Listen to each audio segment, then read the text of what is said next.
에스더서 7장 1절로 10절의 말씀을 다 같이 한 음성으로 봉독하시겠습니다. 왕이 하만과 함께 또 왕후 에스더의 잔치에 가니라. 왕이 이 둘째 날 잔치에 술을 마실 때 다시 에스더에게 물어 이르되 왕후 에스더여 그대의 소청이 무엇이냐 곧 허락하겠노라. 그의 요구가 무엇이냐 곧 나라의 절반이라 할지라도 시행하겠노라. 왕후 에스더가 대답하여 이르되 왕이여 내가 만일 왕의 목전에서 은혜를 입었으며 왕이 좋게 여기시면 내 소청대로 내 생명을 내게 주시고 내 요구대로 내 민족을 내게 주소서. 나와 내 민족이 팔려서 죽임과 도륙감과 진멸함을 당하게 되었나이다. 만일 우리가 노비로 팔렸더라면 내가 잠잠하였으리이다. 그래도 대적이 왕의 손해를 보충하지 못하였으리이다 하니 아하수르의 왕이 왕후 에스더에게 말하여 이르되 감히 이런 일을 심중에 품은 자가 누구며 그가 어디 있느냐 하니 에스더가 이르되 대적과 원수는 이 악한 하만이니이다 하니 하만이 왕과 왕후 앞에서 두려워하거늘 왕이 노하여 일어나서 잔치 자리를 떠나 왕궁 후원으로 들어가니라. 하만이 일어서서 왕후 에스더에게 생명을 구하니 이는 왕이 자기에게 벌을 내리기로 결심한 줄 알미더라. 왕이 후원으로부터 잔치 자리에 돌아오니 하만이 에스더가 앉은 걸상 위에 엎드렸거늘 왕이 이르되 저가 궁중 내 앞에서 왕후를 강간까지 하고자 하는가 하니 이 말이 왕의 입에서 나오매 무리가 하만의 얼굴을 싸더라. 왕을 모신 내시 중에 하르보니가 왕에게 이르되 왕을 위하여 충성된 말로 고발한 모르드게를 달고자 하여 하만이 높이가 50규빗 되는 나무를 준비하였는데 이제 그 나무가 하만의 집에 섰나이다. 왕이 이르되 하만을 그 나무에 달라 하매 모르드게를 매달려고 한 나무에 하만을 다니 왕의 누가 그치니라. 아멘. 왕후 에스더가 이제 2장의 왕궁 이 하렘에 들어올 때부터 이제 모르드게의 말을 듣고 그 말을 따라 순종하는 것을 볼 수 있습니다. 이 모르드게가 이 에스더에게 말하기를 너는 유다인이라고 누구한테도 말하지 말라는 이 말을 한 것이죠. 그래서 이 에스더는 자기가 유다인이라는 것을 전혀 밝히지 않았습니다. 그렇기 때문에 이제 이 왕후에 오른 지 5년이 되었는데도 이 에스더가 어떤 민족의 사람인지를 아무도 몰랐다는 것이죠. 그러니까 모르드게 때문에 이제 하만이 이 유다인들을 완전히 진멸시키려고 하는 이런 계략을 꾸미지 않습니까? 한 사람을 이제 상대로 해야 되는데 전 민족을 지금 상대로 해서 하만이 유다 민족들을 완전히 말살시키려고 하는, 그래서 여기에서 이제 어떤 관계가 일어나냐면 하만은 굉장히 기쁨으로 들떠 있는 사람이에요. 이 왕이 자기의 말을 들어서 유다인들을 다 진멸하기로 조서를 내렸기 때문에 더 이상의 어떤 요구가 필요하지 않았던 것이죠.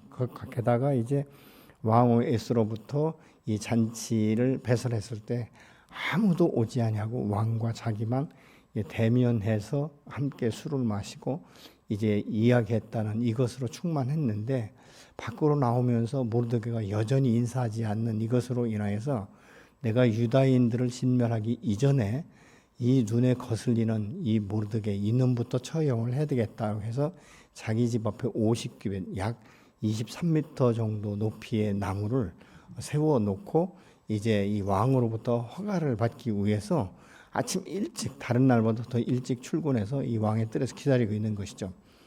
그런데 갑자기 이 왕이 이 밤에 잠이 오지 않으니까 이 왕궁 역사를 보는데 최근에 기록한 이 역사책을 읽지 않습니까? 거기에서 이제 모르드게가 자기를 살린, 그래서 이것을 기억하면서 이 왕이 밖에 누구 없는가라고 말할 때 이제 하만이 기다리고 있었죠. 그래서 우리가 잘 아는 대로 하만에게 이제 묻습니다. 야, 여차저차해서 내게 참 내 생명을 구한 이런 존귀한 사람이 있는데 이 존귀한 사람에게 어떻게 해줘야 내가 그 사람에게 최고의 이 대우를 할 수 있는 것이냐, 이렇게 물어보니까 하만이 갑자기 생각할 때 나밖에 없는 거예요. 사람이 마음이 높아지고 이 교만해지면요 다른 게 보이지 않는 거예요. 아무 생각 없이 이 나라에서는 나밖에 없다 생각되니까 어떻게 하겠습니까? 자기가 받고 싶은 최고의 이 예우를 이야기하는 것이죠. 왕의 의복을 입히고 관을 씌우고 왕이 타는 이 말에 태워서 이 시내를 돌아다니면서 왕을 존귀하게 하는 자는 이렇게 높임을 받는 거다라고 이제 소리치고 이 시내를 한 바퀴 도는 겁니다. 그러니까 갑자기 그래 하고 다른 사람도 시킬 수 있는데도 불구하고 왕이 너 말 잘했어. 네가 말한 대로 모르드게에게 그렇게 하라고 하는 거예요. 말이 그렇지 모르드게가 지금 눈꼴 셔가지고 죽이려고 했는데 아니 모르드게에게 왕의 의복을 입히고 관을 씌우고 왕이 타는 말을 태우고 누가 돌아다녀요? 하만이 돌아다니는 거예요. 그러면서 왕을 존귀케 하는 자는 이런 이유를 받는다라고 말할 때 여러분 하만은 사실 모르드게보다 훨씬 높은 지위에 있었지 않습니까? 근데 그 높은 지위에 아주 가장 눈에 거슬려서 보기도 싫고 꼴도 보기 싫어서 하루라도 빨리 죽이려고 계획했던 모르드게를 말에 태우고 자기가 말을 끌고 다니면서 소리친다는 이 사건을 우리가 생각해 보세요. 하만이 얼마나 쪽팔렸을까? 그리고 속으로 얼마나 이게 열이 났을까? 내가 이 모르드게 이놈인 줄 알았더라면 내가 미쳤지 왜 그 소리를 했을까? 아마 한없이 후회했을 거예요. 근데 이미 벌어진 일이고 뭐 엎드러진 물인데 이거 담을 수가 없지 않습니까? 한 바퀴 돌면서 이 하만의 마음 가운데 엄청난 갈등이 일어났을 거예요. 그러면서 어떤 생각을 했을까요? 이는 빨리 죽이지 않으면 앞으로 더 큰 화를 내가 입을 수 있겠다라는 이 마음의 결정을 소도 없이 했을 거예요. 그러니까 속은 그렇지만 겉으로는 어쩔 수가 없지 않습니까? 그래서 이제 이 사건이 있은 후에 이 하만이 집에 돌아와서 자기 아내하고 친구들에게 이렇게 말합니다. 6장 13절을 같이 보시겠습니다. 자기가 당한 모든 일을 그의 아내 세레스와 모든 친구에게 말하며 그중 지혜로운 자와 그의 아내 세레스가 이르되 모르드게가 과연 유다 사람의 후손이면 당신이 그 앞에서 큰 굴욕을 당하기 시작하였으니 능히 그를 이기지 못하고 분명히 그 앞에 엎드러지이다. 기가 막히게 맞지 않습니까? 그런데 이렇게 이야기했으면 사실 시간이 있으면 그럼 우리가 어떻게 해야 될 것인가, 이 위기를 어떻게 모면하고 왕에게 어떻게 고해야 될 것인가를 생각하고 아마 연구할 수 있었을 거예요. 그런데 그런 시간을 하나님이 주지 않는 거예요. 그 말이 채 끝나기도 전에 궁중에서 이 에스더가 잔치를 배설하고 지금 왕이 기다리고 있으니까 빨리 가야 된다고 재촉해가지고 아무 생각 없이 그 잔치에 참여할 수밖에 없는 하만의 모습인 것이죠. 여러분, 하만이 왕궁에 들어가면서 무슨 생각을 했을까요? 정말 아내나 친구들이 말한 대로 이 모르드게가 유다인이면 나는 그 앞에 굴복되기 시작했으니까 결국은 내가 이제 당하게 됐구나, 이런 생각을 할 때 얼마나 많은 생각들을 했겠습니까? 어떻게 하면 당하지 않을까? 어떻게 하면 이 위기를 모면하면서 모르드게를 하루라도 빨리 죽일 수 있을까? 저놈만 없어지면 모든 문제가 해결되는 것이고 시간이 가면 모든 유다인들을 다 진멸시킬 수 있다는 이것을 생각해야 되는데 확신이 없는 거예요.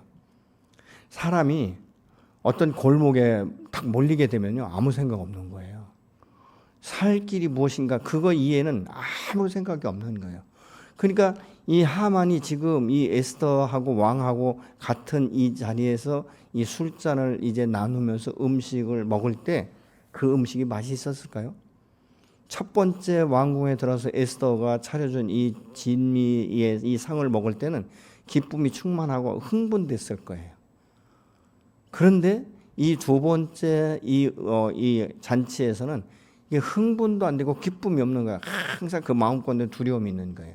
이 문제 어떻게 해결하지? 이거 어떻게 하지?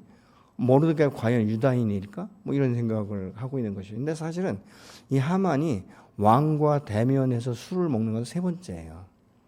첫 번째는 언제냐면 이 하만이 왕 앞에 유다인들을 진멸하기로 어떻게 말을 했는지 모르지만 조서를 꾸미고 이 조서를 이제 사람들에게 명령해서 이 성 주변에 다 돌리게 만든다. 이 도성에 다 돌리게 만들었단 말이죠. 그러면서 이 조서를 가지고 사람들이 나가면서 왕하고 같이 술을 마십니다. 그러니까 이 세 번째인데 이 첫 번째나 두 번째는 굉장히 기뻤을 거예요. 근데 이 세 번째는 지금 기쁨이 하나도 없는 거예요. 그 속에 걱정과 이 염려, 어떤 이 두려움, 이거 잘못하면 내가 죽겠구나, 이런 생각들을 하고 있으니까 아무런 생각을 할 수 없는 것이죠. 그런데 왕이 지금 에스더에게 이야기하잖아요. 야, 내가 지난번 잔치 때도 말을 했는데 네가 뭐를 받고 싶다고 얘기 안 했는데 지금 빨리 좀 얘기해봐. 저는 이 성경 구절을 보면서요, 야, 받을 사람보다 줄 사람이 더 애간장을 끓는구나. 그래서 생각할 때 우리가 받을 것을 먼저 생각하잖아요. 뭘 받을까? 어떻게 해야 될까? 이걸 생각해야 되는데, 아니, 줄 사람이 지금 계속적으로 채근하는 거예요. 뭘 줄까? 나라의 절반이라도 준다니까. 여러분, 에스더를 볼 때 왕이 얼마나 기뻤으면 그렇겠어요. 얼마나 사랑스러웠으면 나라의 절반이라도 준다라고 말을 했겠습니까? 그러니까 그 이상은 없는 거예요. 근데 지금까지는 에스더가 한마디도 안 했어요. 근데 오늘 이 7장, 이 두 번째 이 잔치를 배설했을 때는 이야기를 하는 거예요. 왕이여, 내 생명을 내게 주시고 나의 생명을 다른 사람에게 맡기지 말아달라는 거예요. 내 민족의 생명도 내게 주십시오. 이렇게 이야기하는 거예요. 그러니까 왕이 생각할 때 너무 희한한 이야기를 하는 거예요. 아니 뭘 돈을 달라든가 무슨 뭐 귀금속을 달라가면 선뜻 줄 수 있는데 왕후가 오늘따라 이상한 얘기를 하는 거예요. 이해가 되지 않는 이야기를 하는 거예요. 그러면서 어떤 생각이 드냐면, 아니 어떤 놈이 감히 내 안에 이 왕후의 생명을 노리는 놈이 있는가? 이러면서 이제 의구심을 갖는 것이죠. 그러니까 뭐라고 딱히 말을 하지 않기 때문에, 그러면서 이 에스더가 아주 지혜롭게 말하는 것이죠. 내 생명을 내 주권 아래 주시고 우리 국민의 생명도 내 주권 아래 주십시오. 이렇게 지금 말하고 있는 겁니다. 근데 첫 번째가 어떤 이야기입니까? 첫 번째 이 문제를 제기하지 않습니다. 이렇게 말하는 거예요. 왕이시오, 만일 내게 왕이 은혜를 베푸신다면, 뭐예요? 내가 왕의 은혜를 입었다면, 이것이 전제 조건이에요. 여러분, 왕이 사랑하지도 않는데 아무 마음도 없는데 이 얘기했다가는 오히려 에스더가 죽을 수밖에 없는 거예요. 근데 당신이 내게 은혜를 입혔다면, 끼쳤다면 왕이여 내 말을 들어주십시오. 이렇게 하면서 요구하는 것을 우리가 볼 수 있게 되는 것이죠. 왕이 이 말을 들으면서 어떤 생각을 했을까? 아니 왕궁에 있는, 그리고 내 안에 왕후를 누가 죽이려고 생각했을까? 왕후가 왜 자기의 생명을 자기에게 맡기고 이 자기 국민의 생명을 자기에게 맡겨달라고 하는가? 그러면서 이 왕이 이런 생각을 하는 거예요. 어떤 놈인지는 몰라도 내가 색출해서 죽여버려야 되겠다. 이런 생각을 하는 거죠. 누굴까? 이 왕은 그 생각하는 거예요. 내 아내가 이야기하는 그 왕후를 살해하려고 하는 이 생명의 위기를 느끼게 한 사람이 누구일까를 생각하는 거죠. 하만이라는 생각을 꿈에도 못하는 거죠. 근데 하만도 이게 지금 에스더가 말이죠, 이 말을 직면하지 않았기 때문에 이 유다인이라는 생각을 못하는 거예요. 얼마나 지혜롭게 말하는지 말이죠. 그래서 이렇게 말을 합니다. 나와 민족이 팔려서 죽임과 도륙과 진멸함을 당하게 되었나이다. 만일 우리가 노비로 팔렸더라면 내가 잠잠하였으리다. 그래도 대적이 왕의 손해를 보충하지 못하였으리라. 에스더가 얼마나 지혜로운지 조서를 아주 교묘하게 수동태로 바꿔서 이야기를 하니까 감을 못 잡는 거예요. 이게 무슨 말인가? 그러니까 하만도요, 이 문제가 자기가 내린 조서 때문이라는 걸 생각하지 못하는 거예요. 기가 막히게 말하지 않습니까? 자기 민족에 팔렸다, 이렇게 이제 말하는 것을 우리가 볼 수 있게 되는 것이죠. 에스더가 단순히 나와 내 민족이 팔려서라고 이렇게 말하기 때문에 가해자조차도 그게 누구인지 대상을 모르는 거예요. 에스더는 이 말을 함으로 인해서 이제 이 왕의 마음을 더 노하게 만든 거죠. 극도로 노하게 만든 거예요.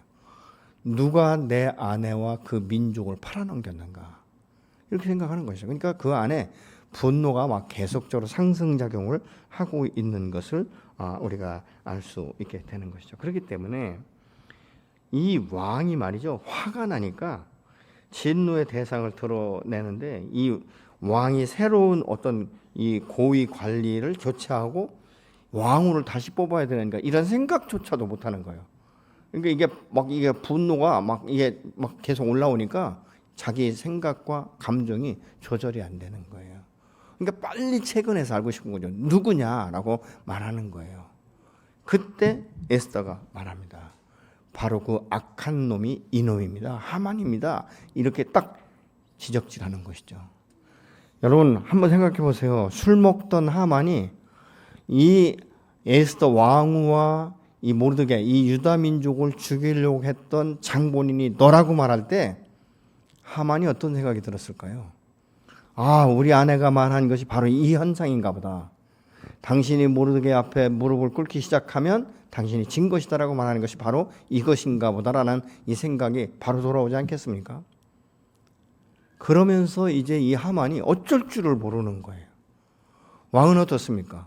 아니 이거 봐라, 내가 자기를 지위를 높여줬더니 겨우 생각한 것이 자기 아내를 죽이고 이 아내의 민족을 멸살시키려고 했어?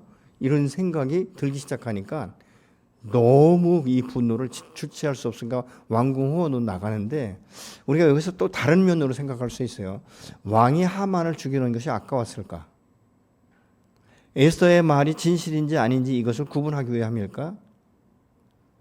근데 또 다른 면으로 생각하면 이것이죠.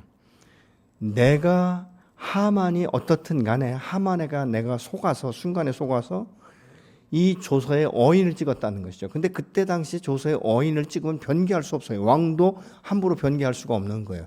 이 문제가 숙제인 거예요. 어떻게 이 문제를 해결할 수 있을까? 하만을 죽이긴 죽여야 되는데 어떻게 어떤 빌미를 죽여야 될까? 그리고 유다인들을 진멸시키기로 이미 내가 조서를 내렸는데 이것을 어떻게 거둬들일 것인가? 왕이지만 일방적으로 무시해버리면 완전히 왕의 권위, 그리고 왕이 어인을 찍은 것에 대해서도 앞으로도 이 권위가 실추되는 이것 때문에 고민했을지도 모릅니다. 사람은요, 누구든지 위기에 봉착하면 남을 이해하려고 하지 않습니다. 자기 중심으로 모든 것들을 해석하고 자기 중심의 문제를 더 중요하게 여기는 것들을 우리가 보게 되는 것이죠. 근데 이런 그 문제가 이제 대두가 되는 것이죠. 그러니까 6절에 에스더가 대적과 원수는 이 약한 하만입니다. 이렇게 이제 지금 말을 하고 있지 않습니까? 에스더는 그동안 기도하면서 아마 어떻게 해야 될지를 많이 고민했고 하나님 앞에 기도하면서 지혜를 구했을 거예요.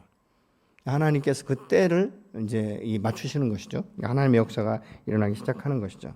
그래서 아무런 생각도 없이 갑자기 왔다가 너다 이런 이야기를 할 때 이 하만의 마음은 나는 이제 죽었다 이 생각을 했을 거예요. 그러면서 어떻게 합니까?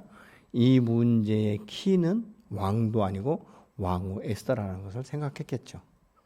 그래서 에스더의 마음을 돌리면 에스더가 이 자기를 잘 좋게 이야기해주고 이 왕의 마음을 누그러뜨리면 살 수 있는 거예요. 그렇게 생각하는 것이죠.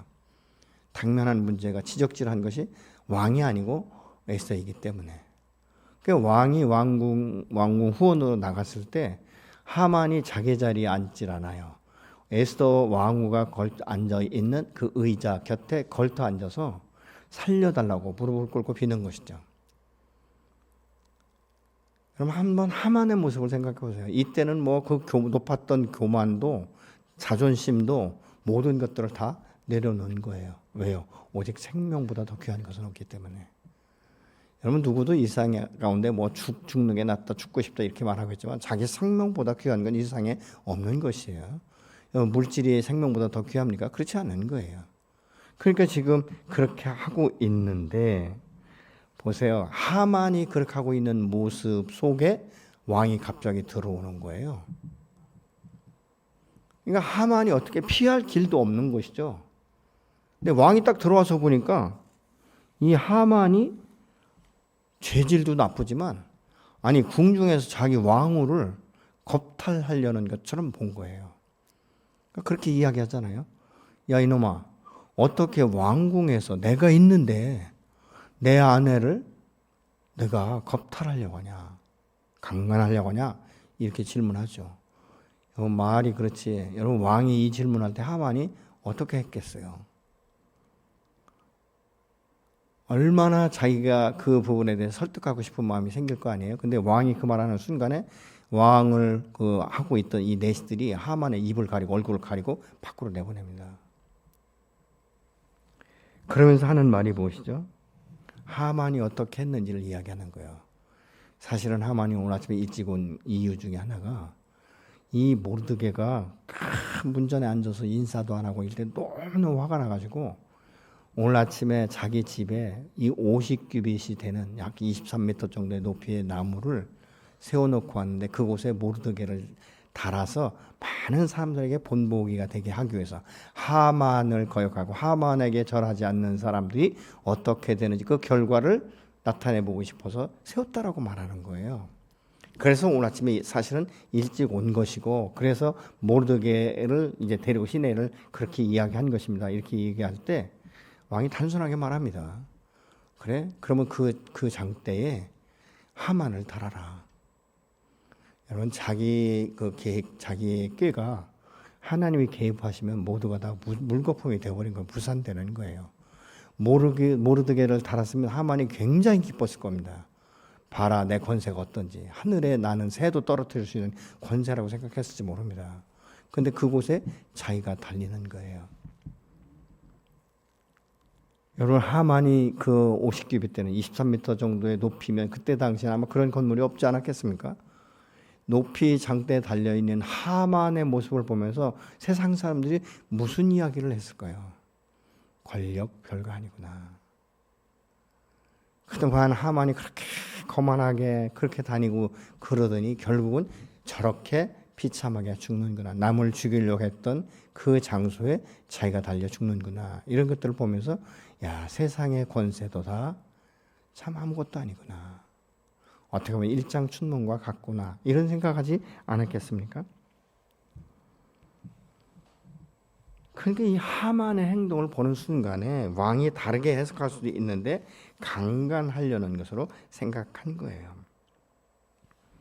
근데 이게 아까도 우리가 이야기했지만 에스더 6장 13절에 하만의 아내의 말대로 하만이 유다인이었던 이 왕후 에스더 앞에 무릎을 꿇지 않습니까? 결국은 자기가 무너지기 시작한 것을 우리가 볼 수 있죠. 하만은 높은 지위로 승진하면서 정말 이 자신에게 무릎 꿇지 않는 모르드게를 죽이려고 하지 않습니까? 근데 오히려 무릎을 꿇으려고 했던 이 유다인에게 자기가 무릎을 꿇게 되는 이런 모습을 우리가 오늘 본문을 통해서 볼 수 있게 되는 것이죠. 그 욥기 4장 8절을 보시면 내가 본 대로 악을 가라 재난을 뿌린 자는 그대로 거두더라. 이렇게 세번역 성경은 말씀하고 있어요. 이 말은 무슨 말입니까? 심은 대로 거둔다는 거예요. 내가 무엇을 심는가. 그래서 여러분 우리의 삶 가운데 악을 심으면 안 됩니다. 가능하면 다른 사람의 판단자로 서지 마십시오. 그리고 다른 사람을 가르치고 훈련한 인생 채찍이 되어서는 안 돼요. 하나님의 은혜를 선포하고 하나님의 축복을 선포하고 하나님의 복을 흘려보내는 도구가 되어야 될 줄로 믿습니다. 그래서 사람을 자꾸 판단하고 비판하고 이것은 백해무익합니다. 내가 판단한 대로 판단받게 되어 있어요. 그렇기 때문에 우리가 주 안에서 서로가 서로를 정말 긍휼히 여기는 마음, 그 은혜의 마음을 가지고 함께 기도하고 세워나가는 이런 역사들이 일어나야 될 줄로 믿습니다. 여러분 우리가 이 믿음을 지킨다는 것은 어떤 환경의 변화 이런 것이 아니에요. 끝까지 지키는 거예요. 왜요? 날 구원하신 하나님의 은혜를 우리가 기억하고 사람이 어떻든 간에 나의 구원자 되신 그 주님은 지금도 나를 눈여겨 보시고 나와 함께 계시고 내 안에 성령으로 와서 계시지 않습니까? 그분이 나와 함께 하시고 그분이 나를 붙드시면 우리는 반드시 때가 되면 승리하게 되는 줄로 믿으시기 바랍니다. 그렇기 때문에 우리가 주님 앞에 나가 간구하고 인내하고 이 싸우는 이 영적 전쟁은요 하루 이틀에 끝날 수 있는 게 아니에요. 주님이 오시는 그날까지 우리는 영적 전쟁에 능한 군사로 세워야 되는데 이것은 어느 날 갑자기 되는 것이 아니에요. 지속적이어야 됩니다. 어떤 분들은 기도 안 하시다가도 어떤 환란이 오거나 핍박이 오거나 어떤 육체의 질병이 오면 그때는 하나님 앞에 정말 죽기 살기로 기도하는데 이 문제가 해결되고 나면 쉬는 사람들이 많습니다. 근데 아니에요, 여러분. 그것은 시작이기 때문에 거기서 계속적으로 진취적으로 더 하나님과 깊은 교제 가운데 들어가야 되는 줄로 믿으시기 바랍니다. 그리고 이 신앙생활은요 게으르고 나태하면 안 되는 거예요. 게으르고 나태하면 결국은요 도태되는 거예요. 자기 중심을 잃어갑니다. 내가 서 있는 이 자리에 서 있을 수 없는 거예요. 밀려가게 되어 있는 거예요. 여러분 그렇기 때문에 이 신앙이라는 것은 계속적으로 움직이는 것이고 역동성이 있어야 되는 것이고 변화가 일어나야 되는 줄로 믿으시기 바랍니다. 그렇기 때문에 신앙생활은 변화 없는 신앙생활은 죽어가는 거예요. 기도해도 능력이 나타나지 않는 거예요. 그래서 여러분 이 기도라든가 이 신앙생활 자체는 날마다 우리가 지속되는 이런 역사가 저 여러분 안에 있어야 될 줄로 믿습니다. 그래서 이것은 어디서부터 시작되냐? 기도부터 시작하는 거예요. 여러분 제가 신앙생활을 하면서 보니까요. 기도가 얼마나 중요한지. 그래서 이 기도를 쉰다는 것은 결국 내 영혼을 굶기는 거예요. 내 영혼을 굶기는 거예요. 여러분 사람이 여러분 아무리 이 힘이 있는 항우장사라도요. 열흘만 굶어보세요. 별 힘 없습니다.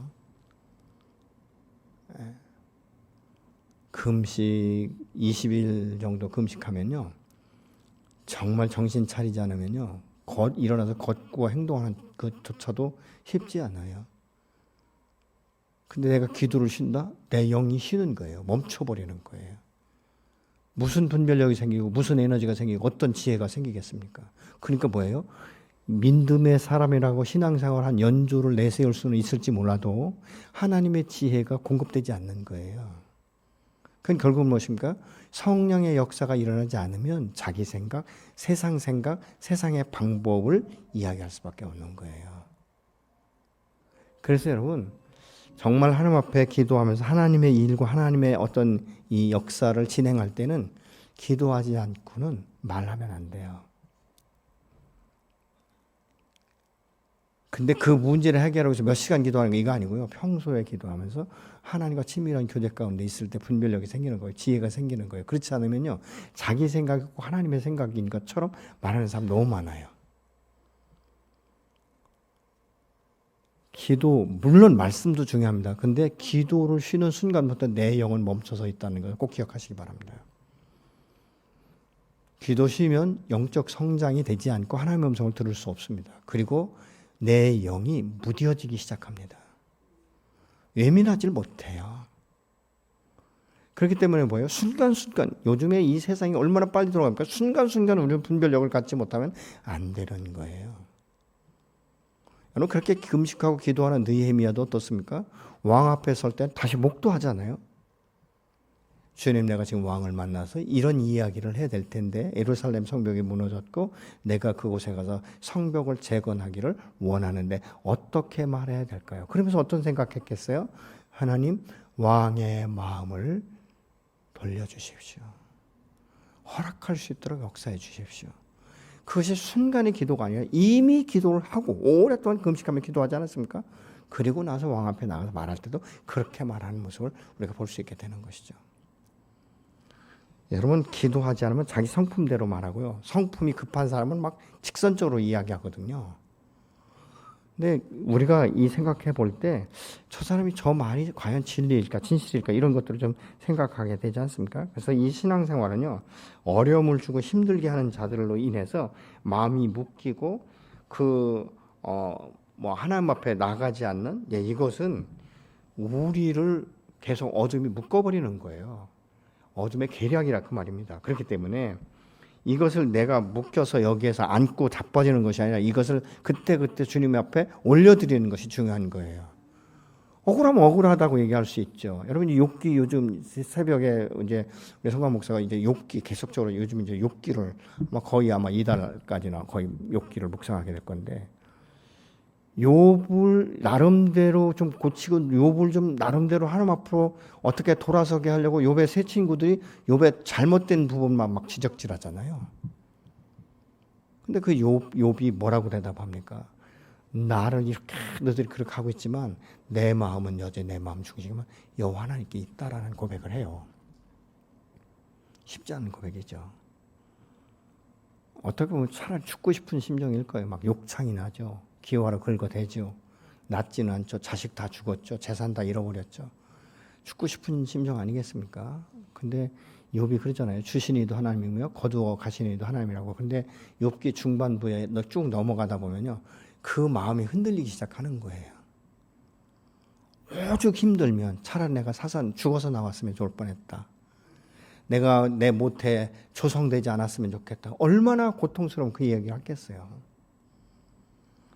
그 욥이 그 과정을 거칠 수 있는 것은 욥의 힘이 아니에요. 욥의 능력이 아니에요. 욥의 지혜가 아니에요. 여호와께서 붙들고 계셨기 때문에 간 것입니다. 여호와께서 붙들고 계시다는 걸 우리가 어떻게 합니까? 욥이 그 흔들림 가운데서도 다시 어느 순간에 보면 자기 자리로 와요. 자기 정신을 차린단 말이에요. 그 욥을 하나님이 나중에 욥기 한 40장 이후에 가면 직접 하나님께서 욥에게 대면시키지 않습니까? 그리고 욥이 나중에 어떤 고백을 하죠? 42장에 하면 내가 그동안 귀로만 듣고 믿었던 하나님을 내가 눈으로 본다라고 말하지 않습니까? 이게 산 믿음의 사람의 증거예요. 여러분을 구원하기 위해서 예수 그리스도가 자기의 생명을 아낌없이 내어주셨는데 그 아들의 생명을 아낌없이 내어주시도록 사랑하시고 허락하신 이가 여호와 하나님이시지 않습니까? 그분이 우리의 누굽니까?